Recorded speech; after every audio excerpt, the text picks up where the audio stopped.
안녕하세요. 반갑습니다. 유은경입니다. 네, 언제나 우리 어머님들께 비타민 같은 그런 활기찬 하루를 선물해 드리기 위해서 노력하는 유은경이라고 합니다.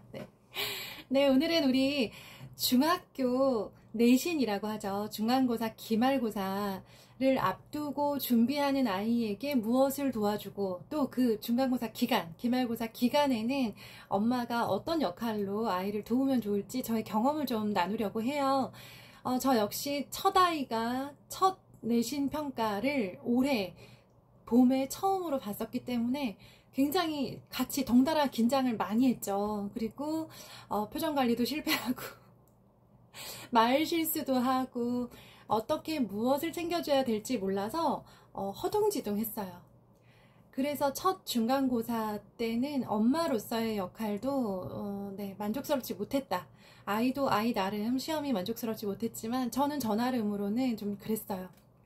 희망적인 거는 기말고사 때 되니까 훨씬 나아졌어요. 저의 엄마로서의 역할도, 그리고 아이를 대하는 태도도, 내 마인드도 많은 것들이 달라졌고, 아이 역시 초긴장 상태에서 벗어나 긴장 정도를 유지하는 것으로 기말고사를 받고, 이제 2학기 중간고사가 또 다가오고 있습니다.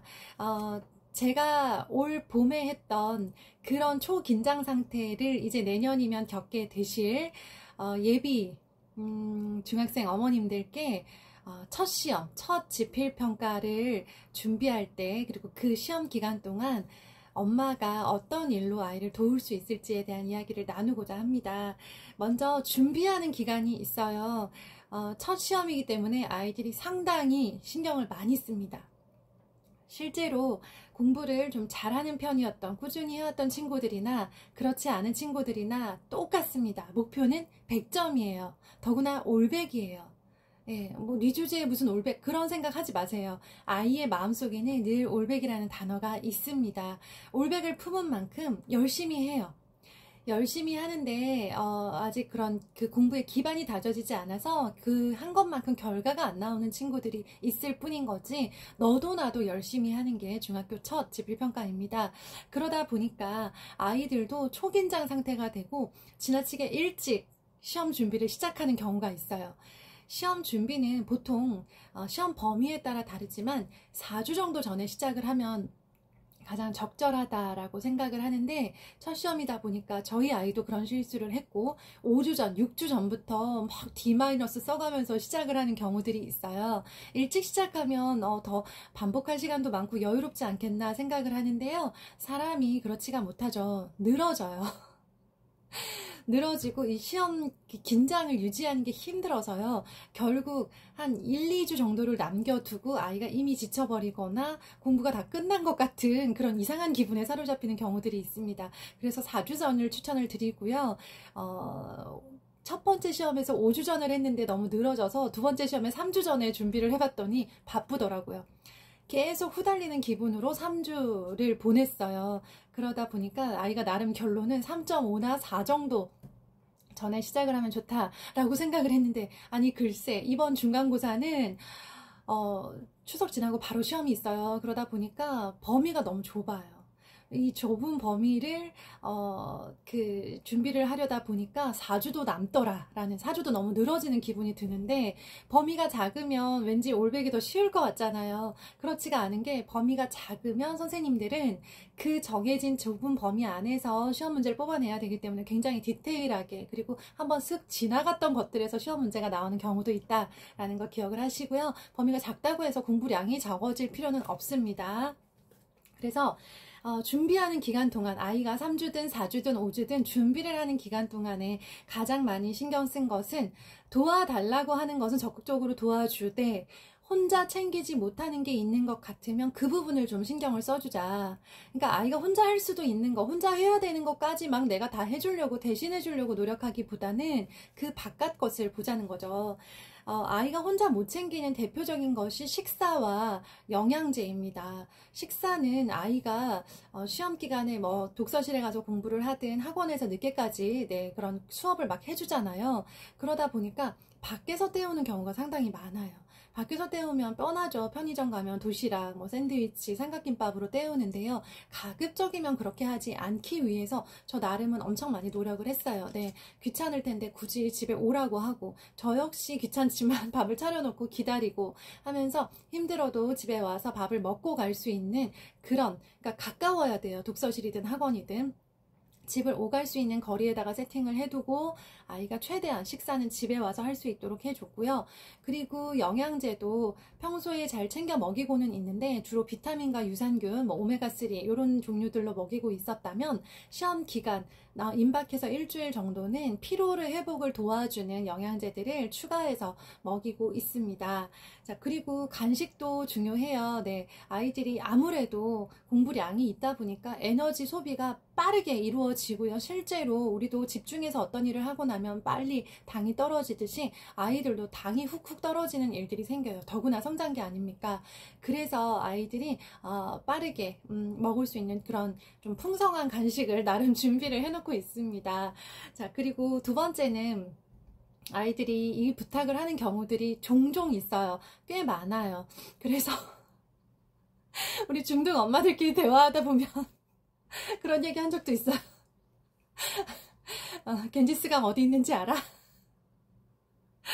황하 문명이 어디서 시작됐는지 알아? 하면서 네.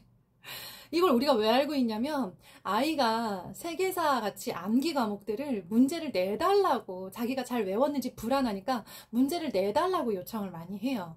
공부를 하는 아이들의 경우입니다. 안 하는 아이들도 물론 그렇죠. 그러니까 불안한 거예요. 아이들이 외웠는데 불안해요. 그러니까 계속 내가 외웠나 안 외웠나를 확인하고 싶은데 이거를 친구들끼리는 서로 시간을 잡아먹고 또 학원 수업을 하고 막 바쁘다 보니까, 예전에는 쉬는 시간에 앉아서 막 친구들끼리 문제 내주고 그랬잖아요. 지금은 자기가 그걸 확인하고 싶을 때는 사실 만만한 게 엄마밖에 없는 거예요. 그래서 엄마한테 책을 갖고 와서 문제를 내달라고 해요. 그러면 이제 그걸 보면서 문제를 내주다 보면은 내가 세계사 지식이 막 올라가요. 네, 저 그래서 정말 세계사 지식이 짧은 사람인데, 예, 아들 문제 내주다가 많이 좀 보강을 했습니다. 그 정도로 아이가 문제를 내달라고 할 때는 문제를 내주는 것도 네, 엄마의 역할이 되더라고요. 이것도 처음 한두 번이지 점점 사라져요. 처음에는 어떻게 공부를 할지 몰라서 엄마가 문제를 내주면 내가 잘 외웠나 확인을 하고 싶은 그런 불안감이 아이한테 있다라는 거 기억을 해주시고요. 그 다음에 세 번째는 준비하는 기간 동안 아이 나름 몇 시에 자고 그 다음에 몇 시에 일어나고 싶다라고 하는 취침 시간과 기상 시간이 있을 거고 깨워달라고 할 거예요. 그때 이제 놓치지 않고 그 시간에 깨워주는 것도 중요한데, 엄마가 깜빡 놓쳤거나 뭐 깨웠는데 아이가 못 일어났거나 해서 막 그날 일정이 아침부터 꼬이는 그런 좀 이렇게 좀 짜증스럽게 하루를 시작하는 일이 없기 위해서 노력을 많이 했습니다. 자, 그래서 이제 막상 시험 기간이 시작이 되었다라고 할게요. 첫째 날 시험을 보고 아이가 집에 옵니다. 대략 시간을 보면 집에 이제 올 시간이 됐어요. 직장에 계시는 어머님들은 아이가 시험이 끝났겠다라고 생각되는 시간이 있죠. 시험 과목이 많은 학교는 하루에 3과목, 4과목, 적은 학교는 하루에 2과목 정도 시험을 보기 때문에 모두 점심시간 이전에 끝납니다. 평소보다 엄청 빠르게 집에 오는 거죠. 집에 와서 엄마를 만났든 전화를 했든 어쨌든 아이와 시험이 끝났다라는 이야기를 주고받는 순간이 와요. 우리는 이제 궁금해서 쓰러질 것 같죠. 그래서 잘 봤는지, 몇 개를 틀렸는지, 몇 개를 틀렸으면 다른 애들은 몇 개를 틀렸는지 너무 궁금하잖아요. 아이들은 결과를 알고 집에 와요. 시험이 끝나면 그 자리에서 반장이 답을 불러주고 자기 그 점수를 확인하고 집에 오기 때문에 아이 입장에서 먼저 생각을 하셔야 돼요. 100점을 맞고 싶었고 올백을 맞고 싶었던 아이가 이제 체크를 해보니까 틀렸어요.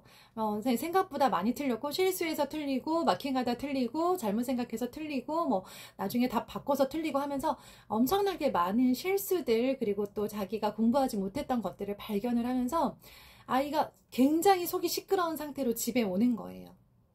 이거는 공부를 아이들이 그 준비를 했었기 때문에 당연한 일이에요. 어떡하지? 나 공부 열심히 했는데 왜 틀렸지? 그거 3번이었는데 1번으로 괜히 바꿔서 하면서 아이 나름은 엄청 많은 생각을 하면서 집에 도착해서 엄마에게 전화를 하든 엄마를 만나는 거거든요. 어떤 친구들은 그 과정에서 감정을 다스리지 못해서 길에서 울기 시작을 하는 아이들도 있어요. 여자친구들의 경우에는. 남자친구들은 우는 정도는 아니지만 굉장히 이제 참담하고 속상하고 안타까운 심정으로 집에 오죠. 그래서 이제 여기서 입조심을 하셔야 돼요. 잘 봤어? 이거 안 되는 거 아시죠? 잘 본 애들은 지가 얘기해요. 안 물어봐도. 엄마 나 잘 봤어. 이거예요. 근데 그런 애들 거의 없죠. 별 말을 안 할 거예요. 네. 그럼 못 봤나 보다 생각하시고, 일찍 왔네? 배고프지? 이거만 하세요. 예. 제가 허벅지를 찌르면서 준비했고, 실제로 그렇게 했던 멘트가 딱 이거 두 가지입니다. 일찍 왔네? 배고프지? 당연하죠. 오전 내내 머리를 쓰고 왔는데 배가 고프고, 평소보다 일찍 끝났으니까 일찍 왔잖아요. 이건 뭐 누가 봐도 논란의 여지가 없는 말. 예, 아이한테 꼬투리 잡히지 않을 말, 아이 심기를 굳이 건드리지 않을 말만 하고 말을 아끼는 거예요. 일찍 왔네. 일찍 왔네. 배고프지? 전화하시는 분들, 네. 일찍 끝났네. 배고프지? 이거예요. 아이가 자기 스스로 이 점수에 대해서 좀 받아들이고, 마음을 수습하고, 그리고 엄마에게 이야기를 풀 때까지는 기다려 주셔야 되는 거예요. 어떤 마음으로? 중학교 내신 망해도 된다 라는 마음으로요. 실제로 그래요. 잘 보면 당연히 좋죠. 못 보면 죽나요? 아니에요. 지금 중학교 내신 첫 번째 시험 못 봐도요, 대학 가는데 아무 영향이 없어요. 괜찮아요. 의연해야 돼요. 의연하지 못하겠어요? 의연한 척이라도 하셔야 돼요. 그게 아이가 둘째 날, 셋째 날 시험을 보는 것에 상당히 많이 영향을 미친다라는 걸 기억하시고요. 아이가 마음이 정리가 되면 얘기를 시작을 할 거예요. 엄마 나 100점일 줄 알았는데 실수해서 세 문제 틀렸어. 그러면 막 이까지 막 올라오죠. 거봐 시험지 두 번씩 확인하라고 안 그랬어? 하면서 이제 시험지 확인하지 않은 거, 꼼꼼하지 않은 거, 정신줄 놓은 거, 뭐 덤벙댄 거, 뭐 우리 뭐 풀기 시작하면 10절까지 풀 수 있잖아요. 근데 그날은 아니다 이거죠. 그 타이밍. 아무리 좋은 얘기도 타이밍이 중요한 건데 그날 풀 죽어서 온 애한테 그 훈계를 해봐야 네 이제 그냥 싸울 일만 남은 거예요. 둘째 날 셋째 날 시험 망치기 딱 좋습니다. 괜찮은 척, 의연한 척을 하는 거예요. 안 괜찮아요. 속이 막 뒤집어지고요. 근데 더 속상한 건 아이다라는 거 기억을 하시고요.